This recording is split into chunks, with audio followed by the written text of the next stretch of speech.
¿Cómo funciona la máquina de la economía en 30 minutos? La economía funciona como una simple máquina. Sin embargo, muchos no la entienden o no concuerdan en cómo funciona. Y eso ha llevado a mucho sufrimiento económico en vano.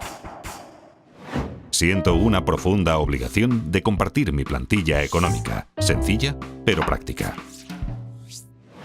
Aunque no es convencional, me ayudó a predecir y eludir la crisis financiera mundial. Y me sirve bien ya hace más de 30 años. Comencemos. Aunque la economía puede parecer compleja, funciona en forma simple y mecánica. Consta de unas pocas piezas simples y muchas transacciones simples que se repiten una y otra vez innumerables veces. Estas transacciones son impulsadas más que nada por la naturaleza humana y crean tres fuerzas principales que mueven la economía. 1. Incremento de la productividad. 2. El ciclo de deudas a corto plazo. 3. El ciclo de deudas a largo plazo. Veremos estas tres fuerzas y cómo al superponerlas una a la otra, creamos una buena plantilla para seguir los movimientos económicos y comprender qué está ocurriendo. Comencemos por la parte más simple de la economía. Transacciones. Una economía es simplemente la suma de las transacciones que la componen. Y una transacción es algo muy sencillo. Todo el tiempo hacemos transacciones. Cada vez que compramos algo, creamos una transacción. Cada transacción consiste en un comprador que canjea dinero o crédito a un vendedor por mercancías, servicios o activos financieros. El crédito se gasta como el dinero. De modo que sumando el dinero gastado al crédito gastado, sabemos el gasto total. El gasto total impulsa la economía. Si dividimos la suma gastada por la cantidad vendida, obtenemos el precio. Y eso es todo. Esto es una transacción. Es el pilar de la máquina de la economía. Los ciclos y fuerzas de una economía son impulsados por transacciones. Así que si entendemos las transacciones, entendemos toda la economía. Un mercado consta de todos los compradores y todos los vendedores que realizan transacciones con lo mismo. Por ejemplo, hay un mercado del trigo, un mercado de coches, un mercado de valores y mercados para millones de cosas. Una economía consta de todas las transacciones en todos sus mercados. Si sumamos el total de gastos y la cantidad total vendida en todos los mercados, tenemos todo lo que necesitamos saber para entender la economía. Es así de simple. Las personas, empresas, bancos y gobiernos, todos participan en transacciones como describí anteriormente. Canjean dinero y crédito por mercancías, servicios y activos financieros. El mayor comprador y vendedor es el gobierno, compuesto por dos partes importantes. Un gobierno central que recauda impuestos y gasta dinero, y un banco central, que es diferente de otros compradores y vendedores porque controla la cantidad de dinero y de crédito en la economía. Lo hace influyendo en las tasas de interés e imprimiendo dinero nuevo. Por estas razones, como veremos, el Banco Central es un actor importante en el flujo del crédito. Ahora pongamos atención en el crédito. El crédito es la parte más importante de la economía y probablemente la menos comprendida. Es la parte más importante porque es la mayor y la más volátil. Así como compradores y vendedores van al mercado a hacer transacciones, también los prestadores y los prestatarios. Los prestadores suelen querer convertir su dinero en más dinero. Y los prestatarios suelen querer comprar algo que no pueden pagar, como una casa o un coche, o quieren invertir en algo como iniciar una empresa. El crédito puede ayudar tanto a prestadores como a prestatarios a obtener lo que desean. Los prestatarios prometen devolver la suma prestada llamada el capital, más una suma adicional llamada interés. Cuando las tasas de interés son altas, se toman menos préstamos porque son caros. Cuando las tasas de interés son bajas, se toman más préstamos porque son más baratos. Cuando los prestatarios prometen devolver el préstamo y los prestadores les creen, se crea el crédito. Dos personas cualesquiera pueden acordar el crear crédito de la nada. Esto parece bastante sencillo, pero el crédito es escurridizo porque tiene nombres diferentes. Una vez generado el crédito, se convierte de inmediato en deuda. La deuda es un activo para el prestador y un pasivo para el prestatario. En el futuro, cuando el prestatario devuelva el préstamo con intereses, activo y pasivo desaparecerán y la transacción queda saldada. Entonces, ¿por qué es el crédito tan importante? Porque cuando un prestatario obtiene crédito, puede aumentar sus gastos. Y hay que recordar, el gasto impulsa la economía. Eso es porque el gasto de una persona es el ingreso de otra persona. Pensemos que cada dólar que gastamos, alguien lo gana. Y cada dólar que ganamos fue gastado por alguien. Así que cuando gastamos más, alguien gana más. Cuando los ingresos de alguien aumentan, los prestadores están más dispuestos a prestarle dinero porque ahora es más digno de crédito. Un prestatario digno de crédito tiene dos cosas: la capacidad de devolver el préstamo y un aval. Tener ingresos altos comparados con la deuda le permite devolver dinero. En caso de no poder hacerlo, tiene activos valiosos como aval que pueden venderse. Esto hace que los prestadores se sientan cómodos al prestarle dinero. Así, mayores ingresos permiten tomar más préstamos, que a su vez permiten mayores gastos. Y como los gastos de una persona son los ingresos de otra, esto lleva más préstamos y así sucesivamente. Esta conducta se realimenta y conduce al crecimiento económico. Y por eso tenemos ciclos. En una transacción hay que dar algo para obtener algo. Y cuánto obtenemos depende de cuánto producimos. Con el tiempo aprendemos y esos conocimientos acumulados elevan los niveles de vida. A esto lo llamamos crecimiento de la productividad. Quienes son creativos y trabajan duro aumentan su productividad y sus niveles de vida con mayor rapidez que aquellos complacientes y perezosos. Aunque no necesariamente a corto plazo. La productividad cuenta más a largo plazo. El crédito a corto plazo.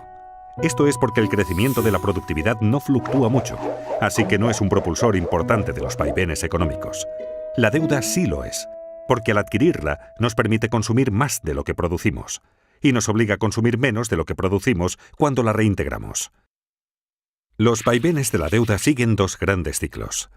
Uno de entre 5 a 8 años, y el otro de entre 75 a 100 años aproximadamente. Aunque la mayoría de la gente siente los vaivenes, habitualmente no los ve como ciclos porque los ve demasiado de cerca, día a día, semana a semana. En este capítulo daremos un paso atrás para ver estas tres grandes fuerzas y cómo interactúan para crear nuestras experiencias. Vimos que los vaivenes alrededor de la línea no surgen de cuánta innovación o trabajo arduo hay, sino sobre todo de cuánto crédito hay. Imaginemos por un momento una economía sin crédito. En esta economía solo puedo aumentar mis gastos si aumento mis ingresos, lo cual me exige ser más productivo y trabajar más. Una productividad mayor es el único camino hacia el crecimiento. Como mis gastos son los ingresos de otra persona, la economía crece cada vez que yo u otro cualquiera es más productivo. Si seguimos las transacciones y las mostramos, vemos una progresión como la línea de crecimiento de la productividad. Pero como tomamos préstamos, tenemos ciclos. Esto no surge de ninguna ley o reglamento, sino de la naturaleza humana y de cómo funciona el crédito. Pensemos en tomar préstamos como estirar los gastos hacia adelante. Para comprar algo que no podemos permitirnos, hay que gastar más de lo que se gana. Para ello, debemos tomar prestado de nuestro propio futuro. Así creamos un tiempo en el futuro en el que deberemos gastar menos de lo que ganamos para poder devolverlo. Muy rápidamente se asemeja a un ciclo. En esencia, cada préstamo que tomamos crea un ciclo. Esto es tan cierto para un individuo como para la economía. Por eso es tan importante entender el crédito, porque pone en marcha una serie de acontecimientos futuros, mecánicos y predecibles. Esto diferencia el crédito del dinero. El dinero es aquello con que saldamos transacciones. Cuando compramos una cerveza con efectivo, la transacción queda saldada de inmediato. En cambio, si la compramos con crédito, es como abrir una cuenta en el bar. Prometemos pagar en el futuro. Y junto al barman, creamos un activo y un pasivo. Acabamos de crear crédito de la nada. Solo más tarde, al pagar la cuenta del bar, desaparecen el activo y el pasivo. La deuda se esfuma y la transacción está saldada. En realidad, lo que la mayoría llama dinero es de hecho crédito. El total de crédito en Estados Unidos es de unos 50 millones de dólares, y el total del dinero circulante es de apenas unos 3 millones de millones. Recordemos, en una economía sin crédito, la única forma de gastar más es producir más. Pero en una economía con crédito, también podemos gastar más pidiendo préstamos. Como resultado, en una economía con crédito el gasto es mayor, permitiendo a los ingresos subir más rápido que la productividad a corto plazo, pero no a largo plazo. Ahora bien, no me malinterpreten. El crédito no es necesariamente algo malo que solo causa ciclos. Es malo cuando financia un exceso de consumo que no puede reembolsarse. Sin embargo, es bueno cuando asigna recursos con eficacia y produce ingresos que nos permiten devolver la deuda. Por ejemplo, si tomamos un préstamo para comprar una televisión grande, el aparato no genera ingresos para que devolvamos lo prestado. Pero si tomamos un préstamo para comprar un tractor y así poder cosechar mayores cultivos y ganar más dinero, podremos devolver lo prestado y mejorar nuestro nivel de vida. En una economía con crédito, podemos seguir las transacciones y ver cómo el crédito genera crecimiento. Veamos un ejemplo. Imaginemos que ganamos $100.000 anuales y no tenemos deuda alguna. Entonces, si nos prestan $10.000, supongamos que en una tarjeta de crédito podríamos gastar $110.000, aunque en realidad solo ganamos $100.000. Como mis gastos son los ingresos de otro, alguien está ganando $110.000. La persona que está ganando $110.000 sin tener deuda alguna puede tomar prestados $11.000 y así gastar $121.000, aunque en realidad solo ganó $110.000. Sus gastos son los ingresos de otro, y siguiendo las transacciones podemos comenzar a ver cómo este proceso sigue una pauta que se refuerza a sí misma. Pero recordemos, tomar préstamos crea ciclos, y si el ciclo sube, en algún momento deberá bajar. Esto nos lleva al ciclo de deuda a corto plazo. Cuando aumenta la actividad económica vemos una expansión, la primera fase del ciclo de deudas a corto plazo. El gasto sigue creciendo y los precios comienzan a subir. Esto ocurre porque el mayor gasto es alimentado por el crédito, que puede crearse instantáneamente de la nada. Cuando el gasto y el ingreso aumenta más rápido que la producción de bienes, los precios suben. La subida de precios se llama inflación. El Banco Central no desea demasiada inflación porque causa problemas. Al ver que los precios suben, el banco sube las tasas de interés. Con tasas de interés más altas, menos personas pueden permitirse tomar préstamos y el coste de las deudas existentes sube. Por ejemplo, suben los pagos mensuales de nuestras tarjetas de crédito. Como la gente toma menos prestado y tiene que pagar más por sus deudas, tienen menos dinero disponible para gastar y el gasto se ralentiza. Y como los gastos de una persona son los ingresos de otra, los ingresos bajan y así sucesivamente. Cuando la gente gasta menos, los precios bajan. Eso se llama deflación. La actividad económica disminuye y tenemos una recesión. Si la recesión se torna demasiado grave y la inflación ya no es un problema, el Banco Central bajará las tasas de interés para que todo vuelva a remontar. Con tasas de interés bajas, los reintegros de las deudas se reducen, se toma más prestado y se gasta más, y vemos otra expansión. Como vemos, la economía funciona como una máquina. En el ciclo de deuda a corto plazo, el gasto se restringe solo por la voluntad de prestadores y prestatarios de dar y recibir crédito. Cuando el crédito se obtiene con facilidad, hay expansión económica. Cuando no se obtiene fácilmente, hay una recesión. Y atención, este ciclo es controlado en primer lugar por el Banco Central. El ciclo de deuda de corto plazo suele durar de 5 a 8 años y se repite una y otra vez durante décadas. Pero notarán que la parte inferior y la superior de cada ciclo terminan con mayor crecimiento que el ciclo anterior y con más deuda. ¿Por qué? Porque la gente lo empuja. Se inclina más a tomar préstamos y gastar que a pagar deudas. Es la naturaleza humana. Por eso mismo, a la larga, las deudas crecen más rápido que los ingresos, creando el ciclo de deudas a largo plazo. Aunque la gente está más endeudada, los prestadores dan crédito con mayor facilidad. ¿Por qué? porque todos consideran que las cosas van muy bien. La gente piensa solo en los acontecimientos recientes. ¿Y qué fue lo que ocurrió recientemente? Los ingresos subieron. Los valores de los activos suben. El mercado bursátil ruge. Es un boom. Conviene comprar mercancías, servicios y activos financieros con dinero prestado. Cuando la gente hace mucho de eso, le llamamos una burbuja. De modo que aunque las deudas hayan ido creciendo, los ingresos han crecido casi tan rápido como para compensarlas. A la relación entre deuda e ingresos la llamaré carga de la deuda. Mientras los ingresos sigan subiendo, la carga de la deuda se mantiene manejable. Simultáneamente, los valores de los activos suben vertiginosos. La gente toma préstamos gigantescos para comprar activos para inversión y hace que su precio suba aún más. La gente se siente rica. De modo que hasta con muchísima deuda acumulada, los ingresos y los activos en alza ayudan a los prestatarios a mantenerse dignos de crédito por mucho tiempo. Obviamente es algo que no puede continuar para siempre. Y no ocurre. Con las décadas, la carga de la deuda aumenta lentamente y crea reembolsos crecientes. Cuando estos reembolsos comienzan a crecer más rápido que los ingresos, obligan a la gente a recortar sus gastos. Y como los gastos de una persona son los ingresos de otra, los ingresos comienzan a bajar, lo que convierte a la gente en menos digna de crédito y reduce los préstamos tomados. Los pagos para saldar deudas continúan subiendo, haciendo que los gastos caigan más aún y el ciclo se invierta. Este es el cénit de la deuda a largo plazo. Las cargas de la deuda se han vuelto demasiado grandes. En Estados Unidos, Europa y buena parte del mundo, esto ocurrió en 2008.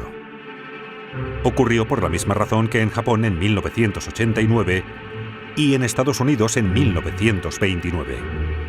La economía comienza ahora a desapalancarse. En esta fase, la gente reduce el gasto, el ingreso baja, el crédito desaparece, los activos caen, los bancos sufren, las bolsas se desmoronan, las tensiones sociales aumentan y todo comienza a realimentarse en el sentido opuesto. A medida que caen los ingresos y suben los pagos por deudas, los prestatarios quedan restringidos. Ya sin derecho a crédito, sus créditos se agotan y ya no pueden tomar suficiente dinero prestado para saldar sus deudas. Desesperados, los prestatarios se ven obligados a vender activos.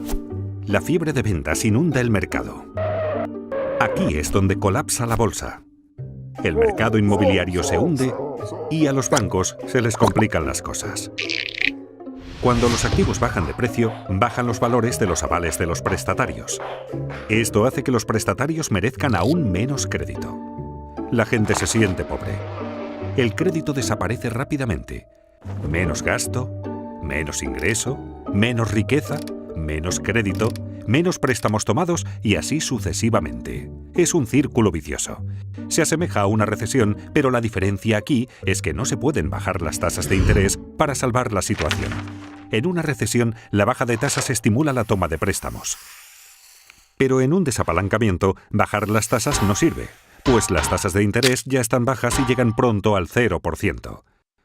Así que se acaba el estímulo. Las tasas de interés en Estados Unidos llegaron al 0% durante el desapalancamiento de la década de 1930 y nuevamente en 2008. La diferencia entre una recesión y un desapalancamiento es que en este, la carga de la deuda sobre los prestatarios creció demasiado y no pudo aliviarse bajando las tasas de interés. Los prestadores comprenden que deudas tan excesivas no pueden ser devueltas totalmente. Los prestatarios perdieron su capacidad de pagar y sus avales perdieron valor. Se sienten paralizados por la deuda y ya no quieren más. Los prestadores dejan de prestar. Los prestatarios dejan de tomar prestado. Pensemos en la economía como indigna de crédito. Como una persona. ¿Qué hacer entonces con el desapalancamiento? El problema es que las cargas de las deudas son muy altas y deben bajar. Hay 4 formas en que esto puede ocurrir. 1. Personas, empresas y gobiernos recortan sus gastos. 2. Se reducen las deudas mediante moratorias y reestructuras. 3. La riqueza se redistribuye de los que tienen a los que no tienen. 4. El Banco Central imprime dinero nuevo. Estas 4 formas ocurrieron en cada desapalancamiento de la historia moderna. Es habitual recortar primero los gastos. Como vimos, personas, empresas, bancos y hasta gobiernos se ajustan el cinturón y recortan gastos para poder pagar sus deudas. Esto se llama con frecuencia austeridad. Cuando los prestatarios dejan de contraer nuevas deudas y comienzan a pagar las deudas viejas, puede esperarse que la carga de la deuda baje. Pero ocurre lo contrario. Como se recorta el gasto, y el gasto de una persona es el ingreso de otra, esto hace que los ingresos caigan más rápido de lo que se saldan las deudas, y así la carga de la deuda, de hecho, empeora. Como vimos, este recorte del gasto es deflacionario y doloroso. Las empresas están forzadas a reducir costes, lo que significa menos empleos y mayor paro. Esto lleva a la etapa siguiente. Deben reducirse las deudas. Muchos no pueden pagar sus préstamos y las deudas del prestatario son el activo del prestador. Cuando los prestatarios no pagan al banco, la gente teme que el banco no pueda pagarle lo suyo y corre a retirar su dinero del banco. Los bancos quedan restringidos y la gente, las empresas y los bancos dejan de pagar sus deudas. Esta grave contracción económica es una depresión. Buena parte de una depresión consiste en descubrir que lo que suponíamos era nuestra riqueza no está. Volvamos al bar. Cuando compramos una caña a cuenta, prometimos pagarle al dueño del bar. Nuestra promesa se convirtió en un activo del barman. Si no cumplimos la promesa, no le pagamos y entramos en moratoria de nuestra cuenta de bar. Entonces, este activo que tenía, de hecho, no vale nada. En esencia, ha desaparecido. Muchos prestadores no quieren ver su patrimonio desaparecer y acuerdan reestructurar la deuda. Esto significa que los prestadores recibirán un reembolso menor o que cobrarán en un lapso mayor o con un interés menor al acordado inicialmente. De esta manera, se incumple un contrato a pesar de que se reduce la deuda. Los prestadores prefieren así un poco de algo antes que el total de la nada. Pese a que desaparece deuda, su reestructuración hace que los valores de ingresos y activos desaparezcan más rápido, con lo cual la carga de la deuda continúa empeorando. Como recortar gastos, reducir la deuda también es doloroso y deflacionario. Todo esto afecta al gobierno central porque menores ingresos y menos empleo significan que el gobierno recauda menos impuestos. Al mismo tiempo, necesita aumentar su gasto por el aumento del paro. Muchos de los parados tienen ahorros inadecuados y necesitan apoyo financiero del gobierno. Además, los gobiernos crean planes de incentivos y aumentan sus gastos para compensar la baja de la economía. Los déficits presupuestarios gubernamentales crecen explosivamente durante un desapalancamiento porque gastan más de lo recaudado por impuestos. Eso es lo que está ocurriendo cuando oímos sobre el déficit en los noticiarios. Para financiar los déficits, los gobiernos deben subir los impuestos o tomar dinero prestado. Pero con ingresos en caída y tantos en paro, ¿de quién vendrá el dinero? De los ricos. Ya que los gobiernos necesitan más dinero y la riqueza está muy concentrada en manos de un pequeño porcentaje de la gente, es natural que los gobiernos cobren más impuestos a los acaudalados, lo cual facilita una redistribución de la riqueza en la economía de los que tienen hacia los que no tienen. Los que no tienen y sufren comienzan a sentir resentimiento hacia los ricos que tienen. Los que tienen, sufriendo la economía débil, los precios de los activos en baja y los impuestos en alza, comienzan a sentir resentimiento hacia los que no tienen. Si la depresión continúa, puede alterarse el orden social. No solo subirán las tensiones internas en los países, sino que también entre países, sobre todo entre deudores y acreedores. Esta situación puede llevar a un cambio político que a veces puede ser extremo. En la década de 1930, esto condujo a Hitler al poder, a la guerra en Europa y a la depresión en Estados Unidos. La presión para que se haga algo que ponga fin a la depresión aumenta. Recordemos, lo que la mayoría consideraba dinero era en realidad crédito. Así, cuando el crédito desaparece, la gente no tiene suficiente dinero. La gente está desesperada por dinero. ¿Recuerdan quién puede imprimirlo? El Banco Central. Tras haber bajado ya sus tasas de interés a casi cero, está obligado a imprimir dinero. A diferencia del recorte de gastos, la reducción de la deuda y la redistribución de riquezas, la impresión de dinero es inflacionaria y estimulante. Inevitablemente, el Banco Central imprime dinero nuevo de la nada, que usa para comprar activos financieros y bonos del gobierno. Ocurrió en Estados Unidos durante la Gran Depresión y nuevamente en 2008, cuando su Banco Central, la Reserva Federal, imprimió más de 2 millones de dólares. Otros bancos centrales del mundo que podían también imprimieron mucho dinero. Comprar activos financieros con este dinero ayuda a elevar los precios de los activos, volviendo a la gente más digna de crédito. Pero esto ayuda solo a los que tienen activos financieros. Y es que el Banco Central puede imprimir dinero, pero solo puede comprar activos financieros. El Gobierno Central, por su parte, puede comprar bienes y servicios y pasar dinero a la gente, pero no puede imprimir dinero.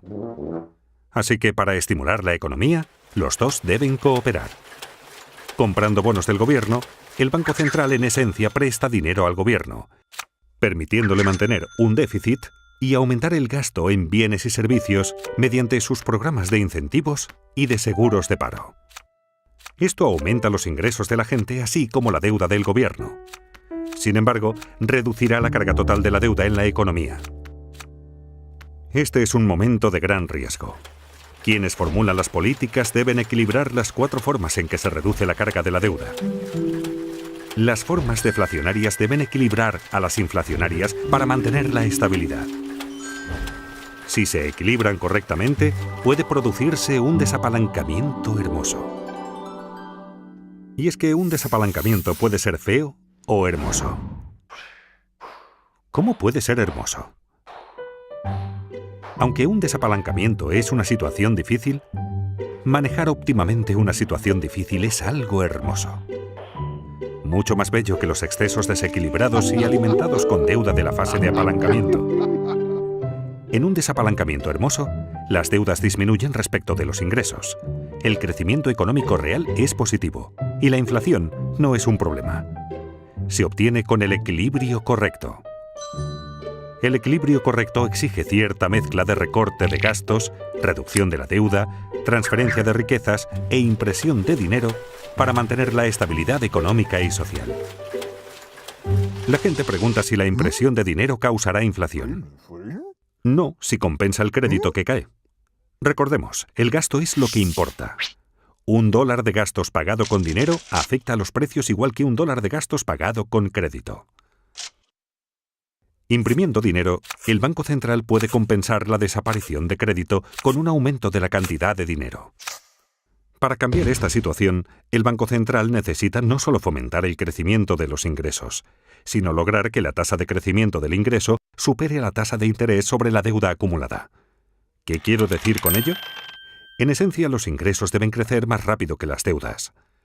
Por ejemplo, supongamos que un país en desapalancamiento tiene una relación deuda-ingreso del 100%. Esto significa que su deuda total es igual a los ingresos del país entero en un año. Pensemos ahora en la tasa de interés sobre esa deuda, digamos que del 2%.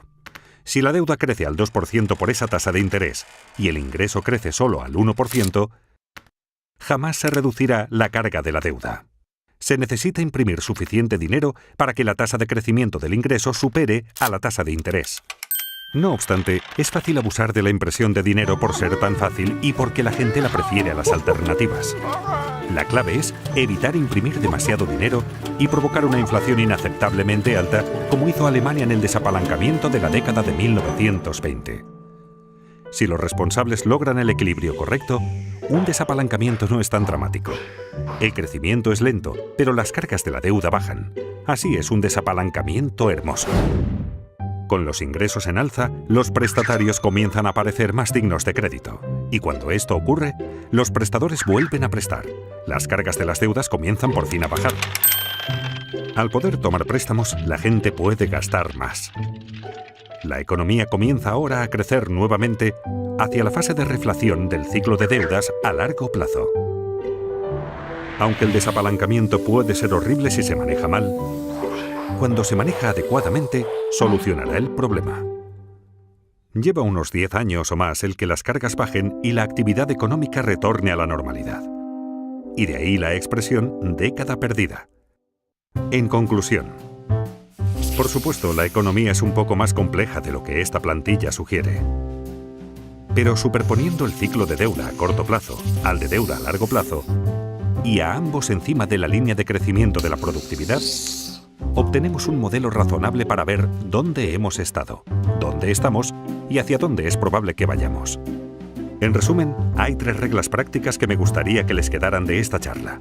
La primera, que la deuda no crezca más rápido que los ingresos, porque las cargas de la deuda terminarán aplastándonos. La segunda, que los ingresos no crezcan más rápido que la productividad, porque eso nos hará no competitivos. Y la tercera, hacer todo lo posible para aumentar la productividad, pues a largo plazo es lo que más importa.